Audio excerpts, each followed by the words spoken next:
Estamos en Enfoco, esto es Panamericana, Panamericana Play, ya con la segunda parte para poder seguir hablando con Claudia Liva, la invitada del día de hoy. Le vamos a dejar a ella la pregunta que nos dejó el invitado anterior, que fue Oscar Araiz. El gallego Araiz estuvo aquí en los estudios de Panamericana y dejó su pregunta, la cual ya se la vamos a leer a nuestra invitada para que ella la pueda responder. Como rufinense, ¿qué harías para traer a la universidad para que estudien acá en nuestra ciudad? Eso es lo que se preguntó, o te preguntó Oscar Araiz. Bueno, ¿qué haría yo? En principio, mucho. Porque el nivel universitario en Rufino se perdió. Nosotros teníamos 2 facultades.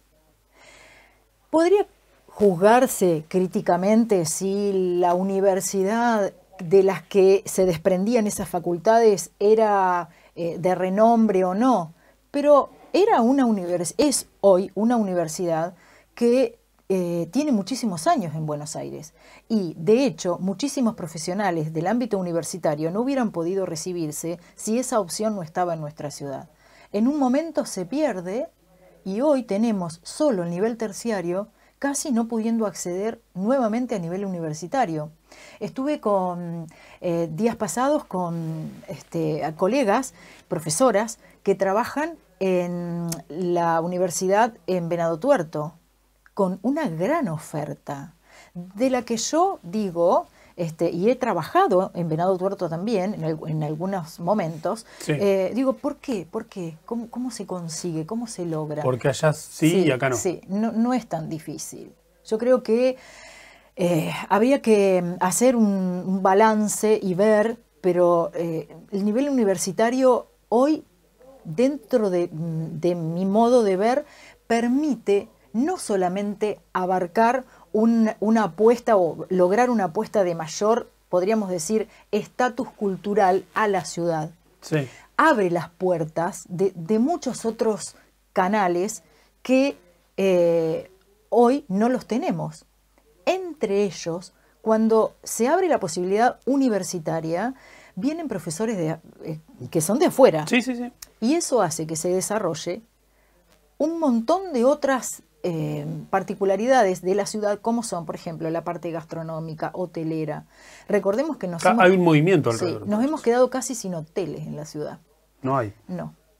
Hay algunos, que quedan muy pocos, o otros espacios diferentes, sí, pero que antes eran abarcados por estas tendencias. Entonces, si uno dice, viene gente nueva, hay una renovación también del cultural en todo. Es un poco antropológico esto, pero sí, lo cultural tiene que ver con nuestras formas de proceder, de hacer, de vernos, de cultivarnos entre nosotros también. Entonces, me parece que se podría hacer mucho y que tenemos que tender puentes. En definitiva, ¿sentís que mucho pasa por una decisión política, se podría decir? Y sí, pero la política es todo, porque en realidad, desde los griegos que inventaron la polis como una forma de vida, sí, la misma palabra ciudadanía viene de civitas, que es ciudad. Es decir, si vivimos en una ciudad y tenemos aspectos ciudadanos y participativos, yo creo que podemos canalizar nuestras inquietudes e ir más allá,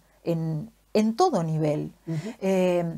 Por suerte, el nivel terciario de Rufino tiene muchísimo arraigo y tiene mucha fortaleza. Pero ¿cuál es el problema del nivel terciario? Se depende mucho, te lo digo como rectora de una institución, sí, de nivel superior, se depende de las decisiones ministeriales. Claro. Entonces es muy difícil a veces lograr carreras nuevas. Y esa cuestión que la universidad te permite más amplitud en este aspecto. Carreras que son intermedias, por ejemplo, Sí. que se necesitan. Sí.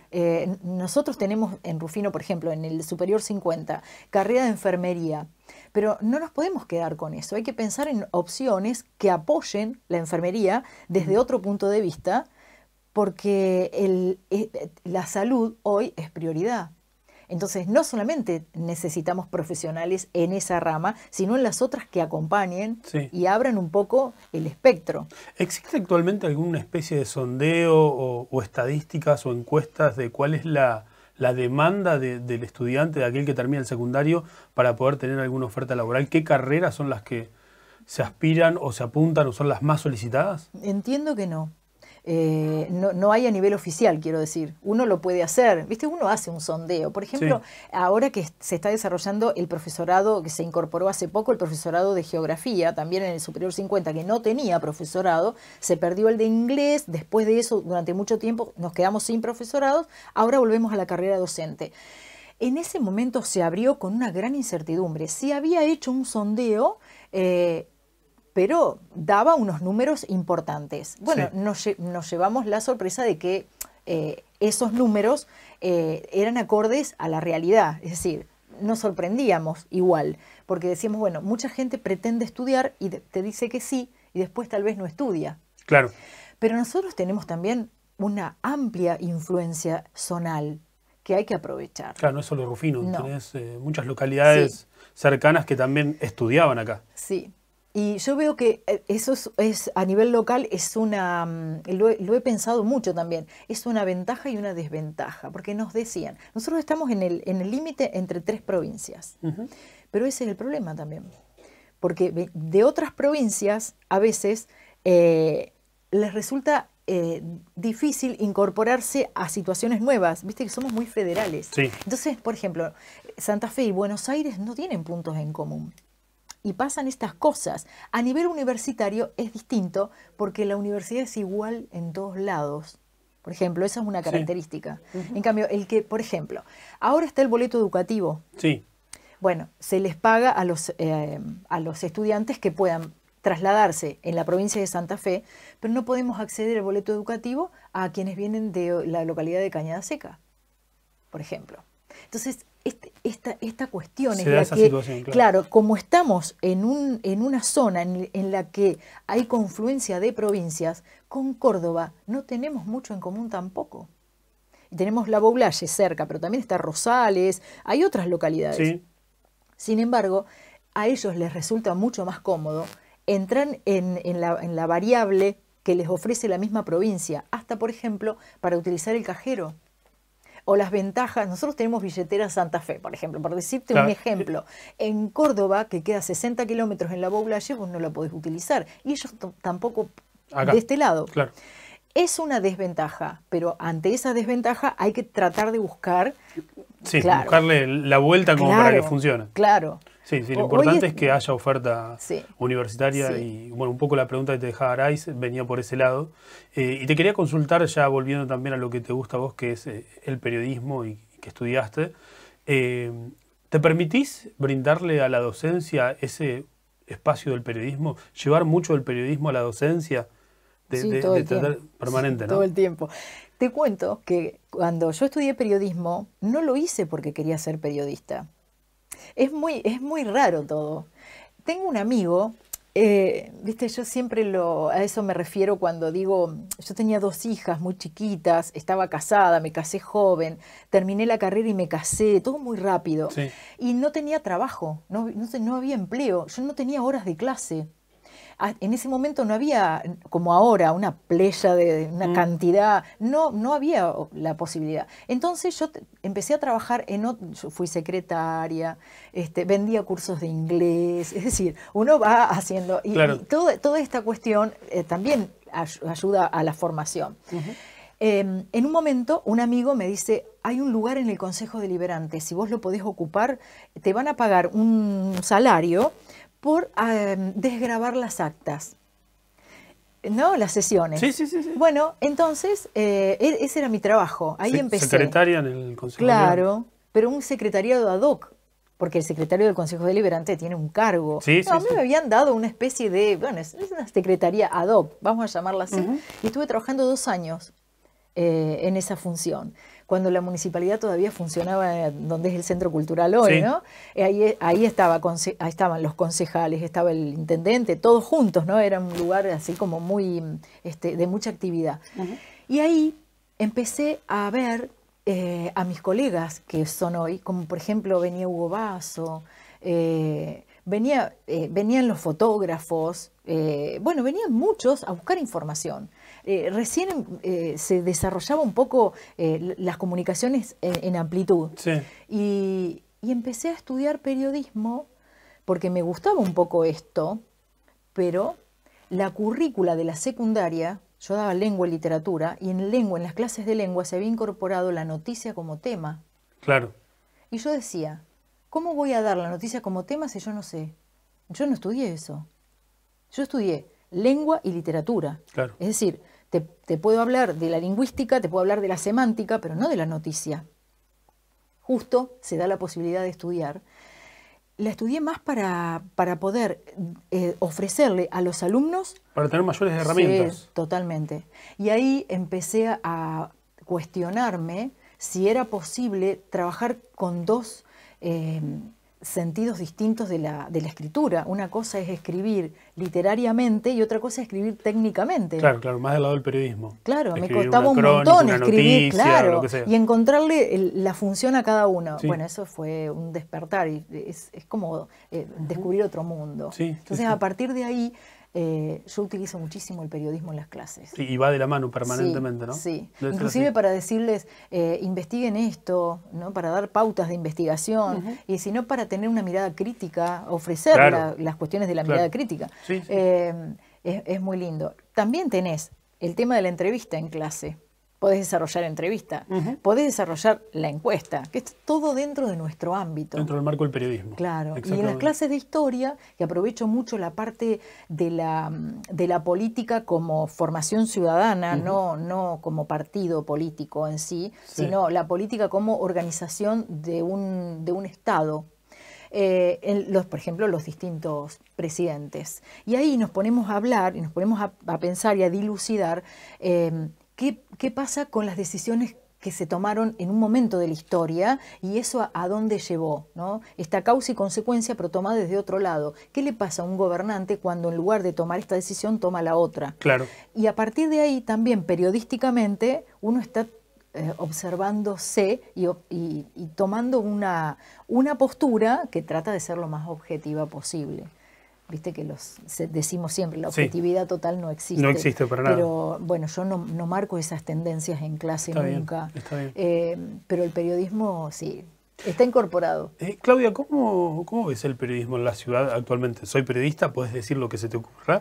Están el resto de los colegas detrás de cámara. Pero ¿cómo lo ves? ¿Cómo lo observás? ¿Te permitís analizar y ver un poco cómo es la actualidad del periodismo? ¿Crees que está avanzando en la ciudad? ¿Crees que está en una situación de stand-by? Mirá, viniste vos que no estabas. Sí. Así que felicitaciones por eso y gracias. Nacho, también colega. Y acá somos 4 con Agustín.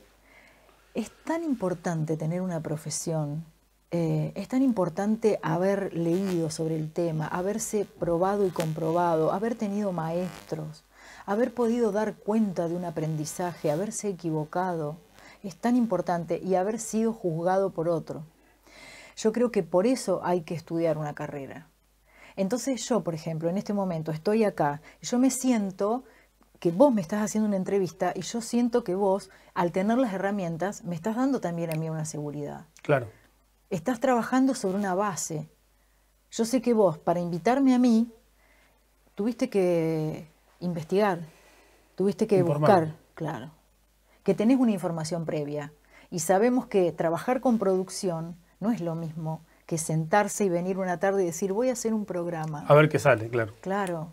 Hacer un programa requiere, además de un gran valor, una gran responsabilidad y también te diría una cierta distancia que nos permita observarnos continuamente, una autocrítica que yo supongo que nosotros que hemos estudiado la tenemos y mucho. Sí, sí, sí. Así que por eso creo que está avanzando Rufino. En este momento me parece rarísimo, somos 4 profesionales en un lugar que antes esto realmente no lo hubiera ni soñado. ¿Participaste en televisión, radio y también en redacción en algún momento? Sí, claro. ¿Qué es de las 3 facetas? ¿Cuál es la que más te cautiva? No, la radio. La radio es amor total. Dicen que cuando uno ingresa a un estudio de radio, como que queda maravillado y no se va. Sí. Son distintos lenguajes. Sí. O sea, estar en televisión es riesgoso porque también tenés que tener en cuenta tu actitud corporal. Claro. Cuestión de que en radio no. Y es tanta la posibilidad de imaginar que tiene el otro que tu voz comunica todo. Y eso es lo bueno. Eso es fantástico. Que solo con tu voz estás comunicando todo. La gente hasta se arma de vos un personaje. En cambio, en la televisión vos le ofreces tu ser en completud, digamos. Claro. Y ahí es menos fácil pensar en el otro, porque lo tenés. Entonces tenés que armar otra variable que no te permite estar tan expuesto. Son lenguajes diferentes. Y la redacción quizás es la función más solitaria, si es que la podemos definir así, ¿no? Sí, y es escribir y reescribir. Viste que uno nunca termina. Escribir, tachar, empezar de nuevo. ¿Cuándo le pongo el punto a esto? Leerlo 2 o 3 veces. Y aparte, me gustó esta metáfora y voy a volver sobre esto. No, lo dije varias veces. Estoy diciendo, tengo que buscar sinónimos. También es una tarea linda, pero a mí no es la que más me gusta. Es lindo escribir, pero te da esa magia. Pero cuando vos te enfrentás con un micrófono a decir cosas, a decir lo tuyo y a explicar, es ahí donde vos vas demostrando tus capacidades también. Claro, claro. Así que por eso me gusta. Y es lindo pensar que en lo que estás diciendo también estás haciendo una tarea social, estás colaborando. Tal cual. Estás, inclusive, aunque estés leyendo una noticia... Sos un formador de opinión, en definitiva. Sí, totalmente. Y también lográs que el otro pueda pensar por sí mismo. Claro. Le podés dejar abierto. Sí, un poco la finalidad es esa. Exacto. Yo te doy esta información y pensarla, analizarla y obviamente que sacar tus conclusiones. Y pensaba, también te quería consultar acerca de la renovación permanente en cuanto al periodismo y las herramientas a utilizar. Hoy las redes sociales son una parte fundamental dentro del periodismo para comunicar y demás. Y se me venía a la cabeza esto de que durante mucho tiempo el paradigma de la primicia era todo casi para el periodismo. Y hoy quizás la primicia ya no existe como tal, porque la otra vez lo hablábamos aquí también, esto de que hoy la primicia no existe porque te la cuenta el mismo protagonista a través de las redes sociales. Sí. O sea, sucedió algo y quizás te lo cuenta, hubo un accidente o sucedió algo y te lo cuenta el que fue protagonista. Y no uno que la va a buscar. Entonces uno tiene que ir ayornándose permanentemente a todo esto. ¿Y cómo te llevas con eso, con las nuevas herramientas, con las redes sociales y todo lo que tiene hoy a disposición el periodismo para ejecutar? Es que también es una cuestión de responsabilidad. ¿Hasta dónde yo puedo mostrar o no? ¿Hasta dónde el otro me muestra? Hoy las redes sociales tienen la problemática de que todos tienen protagonismo. Entonces ya la verdad no se sabe cuál es. Buscar la verdad es difícil y es una tarea periodística también. Uno trata de indagar y buscar, bueno, a ver, ¿cuál es la verdad? Creo que no hay 2 verdades, hay una. Hay variantes, hay puntos de vista, pero la verdad es esta, el hecho es este. Y hoy se contamina esta cuestión, porque hay tantas voces, y está bien esa pluralidad, pero es como que no hay reservas, y llega al infinito, no termina. Nunca. No, ¿y cuál es nuestro parámetro? ¿Dónde nos paramos para mirar la realidad? Hay tantas realidades como personas. Hay una cuestión quizás en el fondo de ética también. Sí, claro. De uno, decir, bueno, Yo estoy con la verdad o con mi verdad en función de lo que me informé y de lo que investigué. Porque también hoy ya tenemos que hablar de la posverdad, Sí. de otros temas que, bueno, nos iríamos un poco más, Sí. pero desde dónde se puede llegar a manipular la información en algún caso también, al beneficio de alguien o quizás con otra finalidad. Qué interesante, ¿no? Poder hablar Sí. de estas situaciones que se dan en la actualidad y que van modificándose permanentemente. Lo que ocurre es que mucha gente, si no existieran las redes, vos fíjate que no habría a lo mejor tanta noticia, tantos descubrimientos, como por ejemplo lo que pasó con este joven en la Boulaye. Sí. Eso existió porque la red social lo permitió. Pero no debería ser así. Hoy todo eso está modificado. Y llega un punto que, por ejemplo, en la web no hay restricciones. Entonces tampoco sabés cuál es la referencia. Antes teníamos determinados referentes. No quiero hacer relación con el pasado porque Sí, no me interesa eso, pero me gustaría tener una referencia que hoy está un poco... Desdibujado. Claro, exactamente, esa sería la palabra. Desdibujado, no veo la referencia. Entonces todo refiere. Y a nivel semántico, como todo significa, los propios significados se confunden, creo yo. Claro. Por eso es tan importante leer y tener, vos decís, a ver, ¿qué leo? ¿Cuál es la referencia que tomo para leer? No todo, hay mucha basura, como le llamamos. Sí. ¿Y cómo discrimino? ¿Cómo discriminar? Viste que la palabra discriminación tiene una connotación negativa exacto. Y no es así. Y que en realidad es separar claro, una cosa de otra. Claro. A veces hay que discriminar, Sí. por ejemplo, temas. Bueno, este tema sí o este tema no, o este punto de vista o no. Por eso es que hoy en las redes hay que ser muy cauto y tener esa un poco de, te diría, de cierta premura, es demasiado irse por las ramas. No tengamos tanto apuro de decir las cosas, todo tiene que ser inmediato.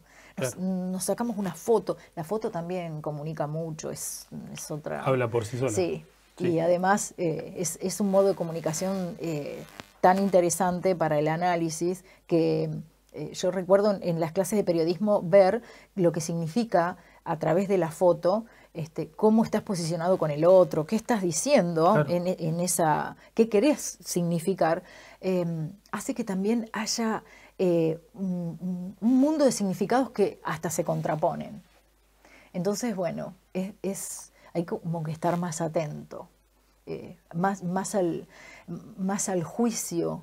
Está bien. Pero eso me parece que también provoca mayor prejuicio, porque en realidad no sabría dónde buscar para encontrar.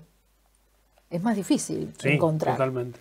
Se los mencionaba cuando nos íbamos a la pausa que no nos iba a alcanzar el tiempo con Claudia para poder hablar de educación, para poder hablar de periodismo también, y bueno, da para un programa más y seguir hablando mucho más con ella. Tenemos una hora, esto es Panamericana, esto es En Foco, la invitada del día de hoy fue Claudia Liva, mujer de educación, mujer de periodismo, de Rufino, ¿y qué más podemos agregar a eso?